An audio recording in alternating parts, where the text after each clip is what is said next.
Tapi kan nggak disepil iPad-nya iPad berapa, kayak gitu kan. Yang penting itu adalah triggernya iPad harga 1 jutaan. iPad sendiri yang dijual oleh akun tersebut kan apa ya? Udah nggak pakai dusbu, terus mungkin aksesoris beberapa ada yang nggak ada. Sebenarnya tuh tujuan marketnya itu siapa? Kalau lu jual kayak gitu ya seenggaknya lu edukasi ke usernya atau ke penggunanya, karena nggak semua orang pintar. Dan ya sah-sah aja mau selebriti itu jualan iPad, jualan iPhone atau produk-produk elektronik lainnya. Yang penting lu mengedukasi dengan benar, jangan cuma lu kejar cuannya aja.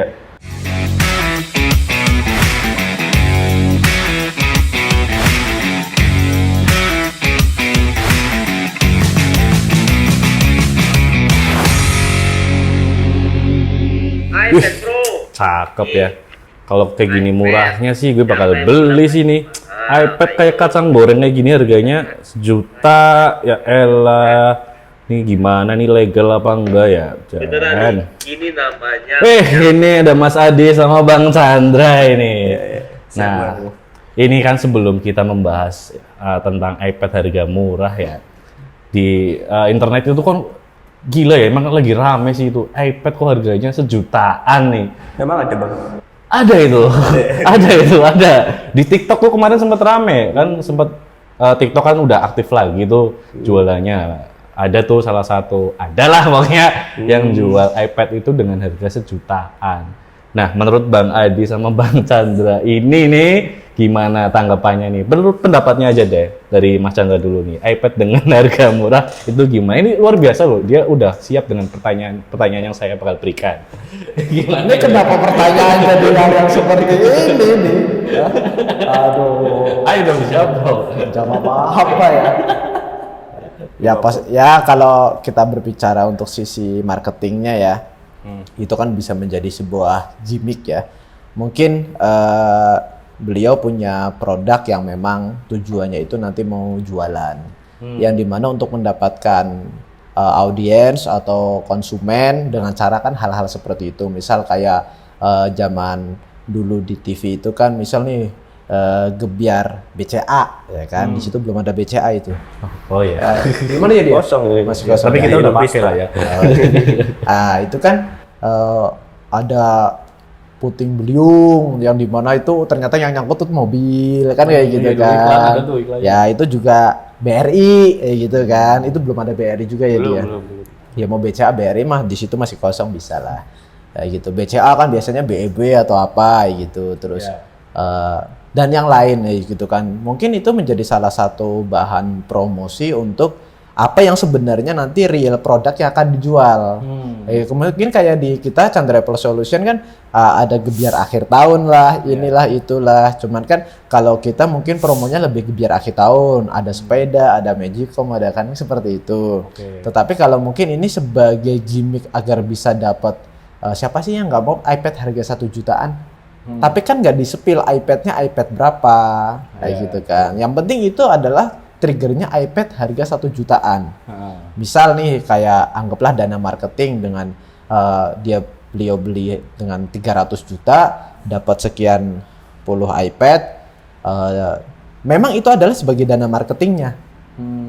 Yang sebenarnya itu menjadi gimmick yang nanti beliau akan mungkin jual produk apa, atau mungkin rumah, atau mungkin apa, itu ya namanya juga sama disamakan misal paid promote. Terus apa dia yang kalau misalnya yang artis itu untuk kita bantu posting gitu namanya endorse ya. Endorse. Nah, sama kayak endorse kayak gitu. Ini namanya dana marketing yang diaplikatifkan, tapi ini mungkin berupa gimmick yaitu iPad harga 1 jutaan. Oke. Gitu aja sih. Nah, ini gue juga mau tanya nih sama Mas Adi yang bergerak di bidangnya ya. Mas Adi juga kan bergerak di menjalankan TikTok-nya Chandra Apple nih. Nah, untuk iPad sendiri yang dijual oleh akun tersebut kan apa ya? Udah nggak pakai dusbu, terus mungkin aksesoris beberapa ada yang nggak ada. Sebenarnya tuh tujuan marketnya itu siapa? Balik lagi ya, mungkin kalau dari sisi Mas Chandra mungkin itu menganggapnya sebuah gimmick marketing. Tapi gimmick marketing menurut gua juga harus yang educable gitu, yang ya nggak membodohi masyarakat lah. Karena kita balik lagi tahu apa namanya, nggak semua orang Indonesia itu pinter banget di bagian gadget, nggak juga semuanya itu tahu tentang Apple produk. Jadi kalau mereka mau jual iPad dengan harga ya mungkin dengan gimmick 1 juta, ya balik lagi itu sah-sah aja nggak apa-apa, tapi ya harus dengan yang bertanggung jawab dong. Nggak yang asal ngelempar postingan, oh iPad ini harganya segini nih, murah banget nih, udah kayak kacang goreng aja kalian jualan iPad. Iya. Dan ya balik lagi, cara legalitas itu iPad gimana, kayak gitu. Yang Mas Rizal tanyain tadi kayak aksesorisnya, terus juga apa namanya, Kelengkapan iPad-nya lah. sendiri, kelengkapannya itu original atau enggak ya kita balik lagi nggak bisa jamin gitu. Orang yang mau original ya udah pasti belinya di distributor resmi atau di Apple Store gitu. Kalau belinya di distributor non resmi ya kita nggak bisa jamin. Tapi ada resikonya nggak bang kalau misal iPad harga itu kan di situ nggak benar-benar nggak di review ya, cuma dia tuh cuma jual kayak gitu. Itu tuh ada resikonya nggak sih, entah masih ada iCloud-nya dijual atau gimana, apa itu black market atau barang refurbished, itu mastiin gimana bang? Nah kalau misalnya ada resikonya ya itu bukan ke resiko software ya. Yang seringnya kita temui di apa namanya market itu ex-Inter. Itu ya udah pasti iCloud-nya udah kosong, nggak yang ada iCloud-nya juga. Cuma resikonya lebih ke mesinnya, apakah itu refurbished atau enggak. Dia udah pernah bongkar atau belum, LCD-nya udah pernah gantian atau enggak. Itu yang kita nggak tahu dan harus dicek secara teknis sih kalau menurut gue. Lebih ke bagian hardware-nya. Kalau software-nya ya udah pasti mereka jual kosong, nggak mungkin ada iCloud-nya. Nah, misal nih udah terlanjur beli, misal gue nih terlanjur beli gitu kan, tahu-tahu iPad-nya itu dicas terus nggak mau nyala itu. Tuh sosialisasinya gimana ya bang ya? Sosialisasinya. Maksud gue bukan sosialisasi, tapi edukasinya tuh gimana ya? Untuk orang yang udah terlanjur beli, terus gimana nih cara antisipasinya? Mungkin ada step-step tertentu. Kalau step-stepnya misal iPad kalian udah beli nih di penjual itu dengan harga yang di bawah rata-rata, ya udah pasti dicek dulu dong dia ada garansinya atau enggak, ngasih garansi atau enggak. Nah kalau emang ngasih garansi ya digaransiin. Kalau udah nggak ada garansinya ya ke Chandra Apple Solution lah, kemana lagi gitu servisnya. Bisa Gitu. dikirim kok ini alamatnya. Bisa dikirim gitu. Kalau mau servis iPad kita bisa. Nah balik lagi kalau ada garansinya ya digaransiin dulu. Nah gitu, cuma kan biasanya garansinya nggak lama ya, ya Bang Chandra. Biasanya ya namanya juga harga segitu ya. Anggaplah kalau itu misal iPad Air yang terbaru atau mungkin iPad Pro dengan harga pasar minimal 6 juta, harga 1 juta dapat nyala aja udah alhamdulillah. Kayak gitu kan. Dapat udah pernah bongkar tapi nyala ya alhamdulillah kayak gitu kan. Ya anggaplah kalian dapat harga 1 juta. Servis 3 juta. Ya masih worth it aja sih kalau menurut saya sih. Dan juga sah-sah aja, namanya juga jual iPad harga 1 juta ya kita terbuka aja ibaratnya. Kalau seperti kita kan penyedia jasa servis ya. Kita juga terkadang beli kanibalan juga yang seperti itu. Ya, jadi saya anggap bahwa misal nih harga iPad 1 juta ada 100 piece kayak gitu ya. Ya kita terima aja resikonya kayak gitu. Misal pun bagi saya aja misal ya ada borongan nih Bang Chan. Iya borongan apa? iPad. Tapi mix ya. Jadi random, ada yang rusak LCD, ada yang rusak kamera, ada yang nggak nyala, baterai boros atau baterai udah boncos kayak gitu. Oke berapa? Ya paling 800 ribuan kayak gitu kan. Ada berapa biji? 200 piece misal. Ya, terus beliau jual 1 juta ya sah-sah aja. Itu ini sudut pandang sesuatu hal yang berbeda-beda ya. Kalau sudut pandang saya anggap aja itu borongan MacBook yang bisa buat kanibalan, yang dimana nanti bisa buat spare part, housing yang mulus bisa kita pakai, atau mungkin memang itu dijual yang memang untuk marketing, atau mungkin dijual untuk umum hanya sekedar yang penting gue dapat cuan 50.000 atau 20.000 dengan jumlah yang banyak ya sah-sah aja. Jadi untuk pembeli dengan harga 1 juta dengan harga market 6 juta 5 juta ujung-ujungnya tetap kalian harus servis dan habis antara 3 sampai 4 juta, marketnya masih 6 juta, ya tetap aja masih untung lah. Itu aja sih. Ya betul kan, itu kan dari sisi untuk kita ya di bidang jasa servis. Nah, kalau untuk user sendiri kan sebenarnya kan misal nih emang benar-benar ngarep ya pengen beli iPad dengan budget itu 1 juta gitu kan. Tapi untuk solusinya itu tuh gimana, Bang? solusi kan kayak kita kan nggak tahu tuh dia harus jual kemana lah, mungkin kalau memang iPad-nya itu rusak kayak gitu. Sebenarnya kita terima juga nggak Bang kalau misal saya nih beli iPad sejutaan tuh terus dikirim ke sini buat dijadiin spare part atau segala macem, itu bisa nggak? Ya, ada kemungkinan bisa. Kita juga lihat, cek dulu barangnya ya. Kalau misalnya mau servis ya kita juga tempat servis ya dia. Iya, tempat servis. Jadi ya sebenarnya dengan harga 1 jutaan itu kalian beli dan itu tidak normal, tetap kalian punya solusinya semua. Solusinya di mana ya? Chan Travel Solution lah. Salah satu solusinya di saat kalian beli iPad 1 juta ada rusaknya kan kayak gitu ya. Kayak gitu, jadi ya balik lagi seperti gue mention di awal, kalian mau beli ya nggak masalah gitu. Dia yang jual dengan harga segitu juga nggak masalah. Yang harus kita ini opini gue pribadi ya, jadi disclaimer dulu. Kalau lu jual kayak gitu ya seenggaknya lu edukasi ke usernya atau ke penggunanya, karena nggak semua orang pintar. Dan ya sah-sah aja mau selebriti itu jualan iPad, jualan iPhone atau produk-produk elektronik lainnya. Yang penting lu mengedukasi dengan benar. Jangan cuma lu kejar cuannya aja. Takutnya orang Kecewa, udah beli itu iya. berharap kecewa. Kan yang kena ya lu juga yang jual gitu. Menurut gue ya kalau emang lu mau jualan produk itu ya minimal tahu dulu lah produk knowledge-nya.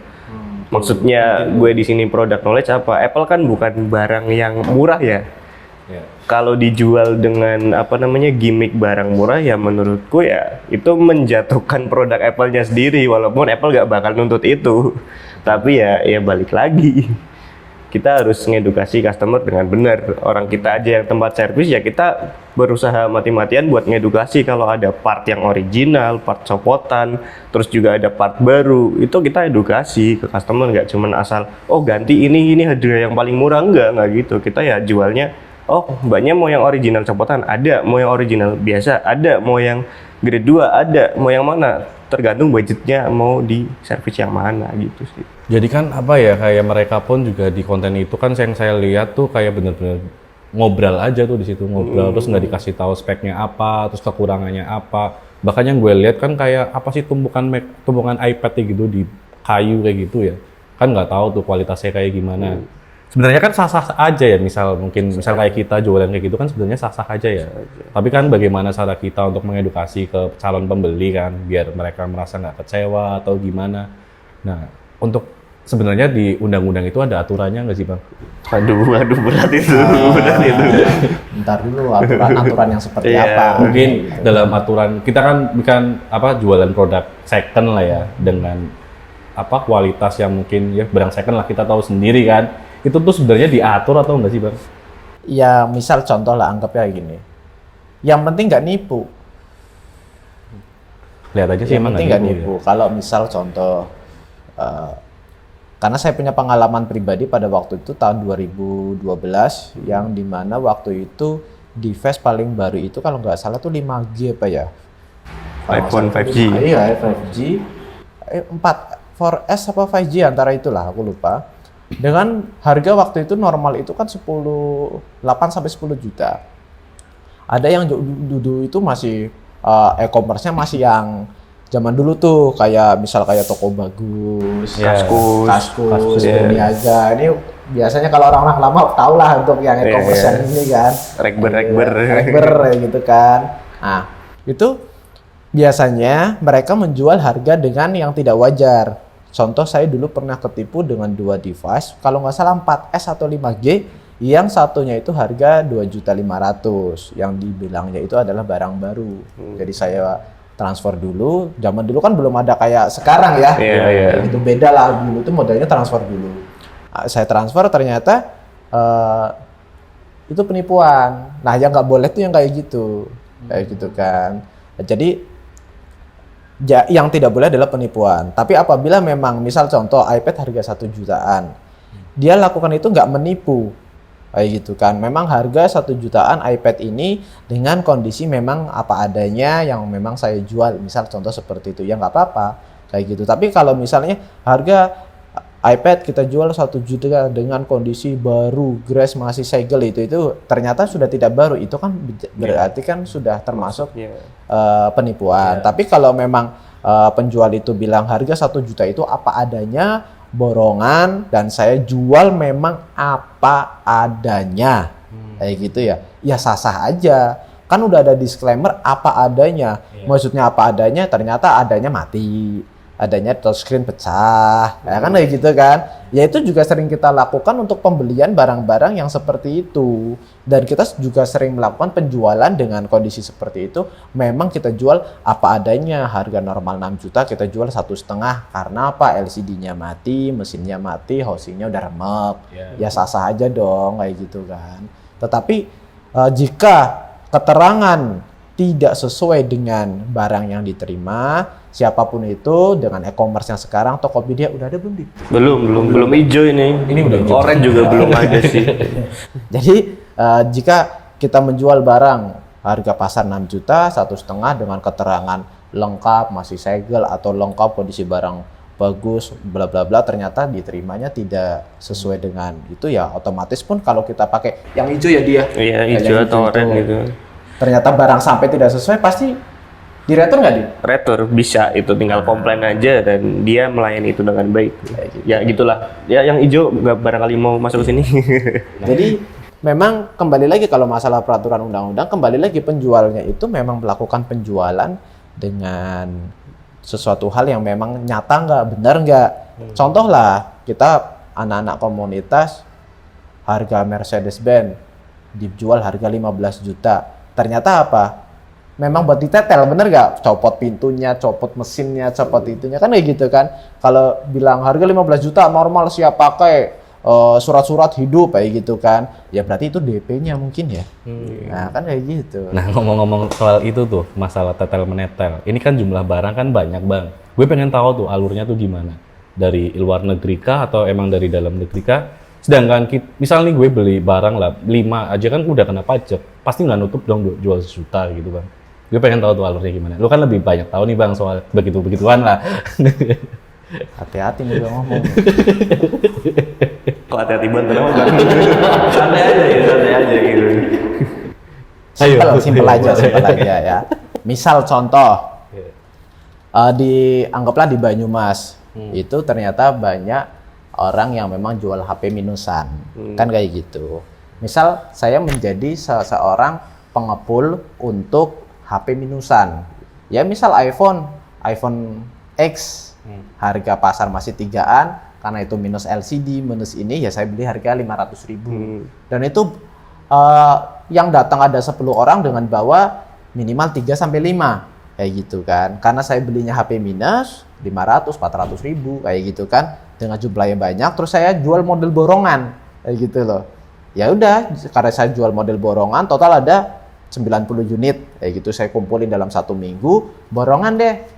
Pokoknya 1 unitnya dihitung harga 600.000. Yang penting saya jumlah kuantitinya bisa cuan. Itu bisa menjadi salah satu sumbernya itu, yaitu adalah kita menjadi pengepul untuk pedagang-pedagang atau user-user yang punya device minusan.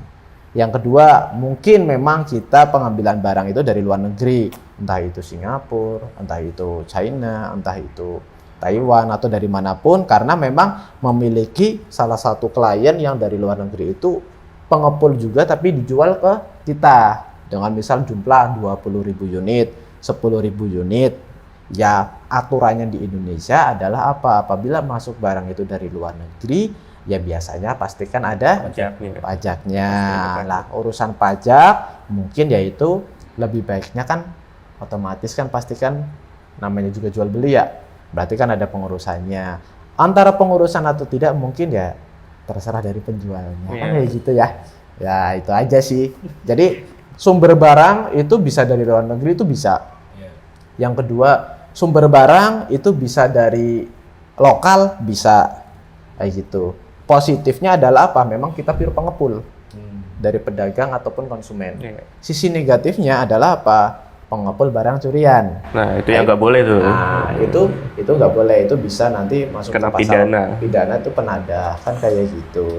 Tetapi alangkah lebih baiknya apabila kita mau beli barang, ya yang normal-normal aja. Yang resmi-resmi aja, itu sih. Tapi ada perbedaan harga kan ya bang, pasti ya? Nggak pasti. Di Tokopedia dan Shopee itu kan biasanya harganya beda-beda gitu loh. Kita kan nggak bisa bedain tuh mana yang kualitas baik, apakah yang di Tokopedia lebih bagus, apa di Shopee lebih bagus. Untuk pembuktiannya kan harus kita terima barangnya dulu kan, berarti kan. Kalau di Tokopedia kan gitu bisa itu ya katanya ya. Ya sebenarnya semua e-commerce ya, nggak cuman Tokopedia atau Shopee. E-commerce yang mereka emang bertanggung jawab ya, kalau emang barangnya ada masalah, sebelum barang itu diklik terima, lu bisa komplain kok, bisa diretur. Itu sepengalaman gue beli barang di toko oren atau toko hijau ya. Jadi ya kalau yang penting barang diterima nih, oh ada cacat, bukti fisik lengkap, ada video lengkap, kita bisa komplain. Gue mau retur barang ini, bisa. Untuk kayak misalkan selebriti siapapun lah ya, di situ kan emang nggak tahu ya bisa atau enggak ya, misalnya ada barang kita terima rusak terus ditukar, itu sebenarnya pengalamannya Mas Adi bisa atau nggak sih? Kalau gue nggak pernah beli barang abu-abu ya. Gue pingin yang pasti-pasti aja, seller ya yang resmi-resmi aja. Kalau misal katakanlah di toko oren mungkin masuknya ke mall atau Star. Kalau misal di toko hijau gue pengennya ya kalau nggak Pro atau dia yang ada badge ungunya. Itu kan udah terverifikasi sama toko itu. Jadi ya gue pengennya ya resmi-resmi aja. Ya duit nggak sedikit sih yang keluar buat beli barang gituan. Ya mungkin juga kemungkinan besar itu barang-barang refurbished juga bisa ya. Bisa. Dan ya mungkin nggak udah banyak yang bahas lah di luar sana. Kalau emang di Amerika itu Jepang, terus di negara-negara yang gede itu barang-barang second itu dijual ya lebih murah karena mereka udah nganggep barang second ya udah second aja. Dia nggak menganggap nilai barang itu seperti dijual di Indonesia. Kalau di Indonesia kan beli iPhone 13 katakan 11 juta. Katakanlah 6 bulan pengen dijual lagi karena ada yang baru. Nah, dia jualnya turunnya 10 juta doang. Cuma turun 1 juta. Tapi kalau di US, di Jepang, di negara-negara maju, dia beli katakanlah 10 juta. Oh, ini udah ada yang baru nih. Ini mau gue jual. Ya udah, terserah senawar-nawarnya aja. Sebeli-belinya aja. Katakanlah ditawar 5 juta ya lepas, 7 juta ya lepas. Nah, itu bisa jadi ada pengepul yang di luar negeri, dikumpulin lah itu, dan terbentuklah X Inter yang dijual di Indonesia dengan harga yang otomatis lebih murah. Nah untuk itu kan sebenarnya di iPad itu kan ada IMEI-nya juga ya. Nah untuk masalah IMEI itu apakah mereka itu ngurus di bea cukai atau emang apa adanya sih? Nah, kalau masalah IMEI balik lagi ke penjualnya, kita nggak bisa jamin ya, karena kita juga bukan penjual yang seperti itu. Kalau diurus atau enggak itu balik lagi ke penjualnya, tapi biasanya pakainya yang 3 bulan, 6 bulan, tapi itu kan lumayan lumayan bayar terus kayak terus kan. Dan itu bukan permanen, jadi bagusnya ya beli yang resmi-resmi aja. Terus juga kalau masalah IMEI kayak gitu kan harus ngurus ke bea cukai ya, ribet lah kayak gitu. Oke, berarti kesimpulannya itu legal atau nggak legal nih Bang? Kalau bagi gua sih, gua positif aja lah ya. Ya legal aja lah, kayak gitu lah. Legal menurut gua sih legal karena menurut gua sih itu sebagai gimmick marketing aja lah. Iya. Gimmick marketing. Mungkin yang dijual 1 juta iPad mini 4 mungkin bisa, iya. Ataupun iPad 4 itu kan emang harganya segitu ya Bang, kayak gitu. So-so lah ya, di saat market harga 1,5 kita beli 1 juta ya, ya wajar lah kayak gitu kan. Berarti di Indonesia itu ada pengepul yang bisa bobolin iCloud dan IMEI-nya juga biar kebahasa di Indonesia ya Bang? Ya kalau bobol nggak mungkin juga sih kalau iCloud ya. Kalau itu nggak sih ya. Gue sapu nih, bersih nih. Kalau menurut Mas Chandra gimana nih? Gimana Bang? Ya